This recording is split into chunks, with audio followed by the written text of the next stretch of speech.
Sabe aquela pergunta que todo mundo já se fez? Por que será que algumas pessoas parecem ter um verdadeiro imã para dinheiro, enquanto outras, nossa, trabalham duro a vida toda e parece que nunca saem do lugar? Bom, é exatamente isso que a gente vai desvendar hoje, com base nas ideias do livro Os Segredos da Mente Milionária. A pergunta central é essa aqui. O que é que realmente separa quem parece ter o toque de Midas daquela pessoa que, por mais que se esforce, parece que está sempre patinando? Será que a sorte é algum talento especial ou será que tem algo bem mais profundo acontecendo por baixo dos panos? Ok, vamos direto ao ponto. A resposta, segundo o livro, é surpreendente. Não é a sorte, não é o salário que a pessoa ganha, nem mesmo a educação formal. O fator que decide o jogo, a grande virada de chave, está aqui, ó, do outro lado. A mentalidade. Isso já nos leva para o primeiro grande conceito. A ideia de que aquilo que acontece do lado de fora, sabe, no nosso extrato bancário, na nossa vida material, na verdade é só um espelho do que está acontecendo aqui dentro, na nossa cabeça. É um princípio que parece simples, mas ele é absurdamente poderoso. Pensa só nisso. A conta bancária não começou lá no banco. Ela começou dentro da mente. A realidade financeira que se vive hoje foi, primeiro, construída com base em pensamentos e crenças. E essa citação, nossa, ela ilustra isso perfeitamente. É uma corrente lógica, quase matemática. O tamanho dos pensamentos define o tamanho das ações. E essas ações, por sua vez, determinam o tamanho dos resultados. Simples assim. Não tem como fugir dessa lógica. Agora, a pergunta de 1 milhão. De onde vêm esses pensamentos? Ninguém nasce pensando pequeno. A verdade é que a gente é programado, muitas vezes sem nem eu perceber, desde a infância. Quantas vezes essa ideia não foi dita e repetida dentro de casa? Ela vai se instalando no subconsciente e vira uma espécie de regra invisível. E aí a pessoa acaba evitando riscos, se contentando com pouco, porque, afinal de contas, é assim que as coisas são, né? E que tal esta outra crença? Pessoas ricas são gananciosas. Se lá no fundo a gente acredita que ter muito dinheiro vai nos transformar em pessoas piores, o nosso próprio subconsciente vai dar um jeito de nos impedir de chegar lá.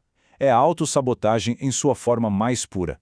E essa aqui talvez seja a mais poderosa de todas. Aquela crença de que o sucesso, a abundância, sei lá, pertence a um outro grupo de pessoas, não pra gente. Quando se pensa assim, a gente nem entra em campo. O jogo acaba antes mesmo de começar. Então, o ponto crucial é como é que se muda isso. A resposta está em treinar a mente para enxergar o mundo por uma nova perspectiva. Vamos ver como isso funciona na prática. Agora, olha que interessante a diferença de foco. Onde a maioria das pessoas vê um problema, uma crise, uma barreira intransponível, a mentalidade milionária enxerga uma chance. Uma chance de aprender, de criar, de crescer. É como trocar as lentes dos óculos. E isso nos leva direto para o leme do barco, a responsabilidade. A mentalidade de escassez está sempre culpando alguém. O governo, a crise, o chefe. Já a mentalidade de abundância, não. Ela assume 100% da responsabilidade. E por quê?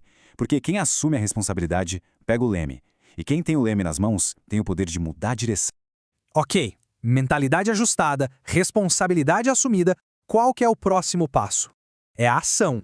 Mas não é de qualquer jeito, não. Existe um mito sobre a ação que a gente precisa quebrar agora mesmo.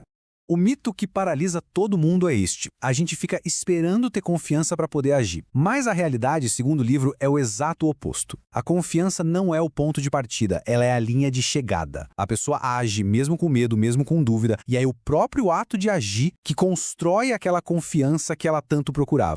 E por falar em ação, tem um hábito que é absolutamente fundamental. Não adianta nada pensar em ganhar rios de dinheiro se a gente não sabe cuidar de um pingo d'água. A habilidade de gerenciar o dinheiro vem antes da chegada de mais dinheiro. Esses aqui são os fundamentos, sabe? Os hábitos que não são negociáveis. Não é uma coisa para se fazer quando sobrar dinheiro. É o que se faz para o dinheiro sobrar e se multiplicar. Separar, controlar e investir são ações que se pratica independentemente do nível de renda. E agora a gente chega na parte talvez mais profunda de toda essa análise. Se o dinheiro não é o objetivo final, então qual é o verdadeiro papel dele na nossa vida? E essa citação resume a ideia de um jeito brilhante. O dinheiro é um amplificador. Ele não cria caráter, ele apenas expõe o caráter que já existe. Se uma pessoa é generosa com pouco, com muito dinheiro, ela vai se tornar uma filantropa. Se ela for mesquinha, a riqueza só vai dar um palco maior para essa mesquinhez. Portanto, a conclusão inevitável é esta aqui. A jornada para a riqueza não é só sobre planilhas e investimentos. É, no fundo, uma jornada de autodesenvolvimento. Para ter mais, é preciso se tornar mais. E para a gente fechar, fica a reflexão final. Qual é aquela crença central sobre dinheiro, talvez uma que foi plantada lá na infância, que está secretamente ditando os resultados na vida hoje? Porque, como a gente viu aqui, identificar essa crença não é só um detalhe, é o primeiro passo para mudar o jogo por completo.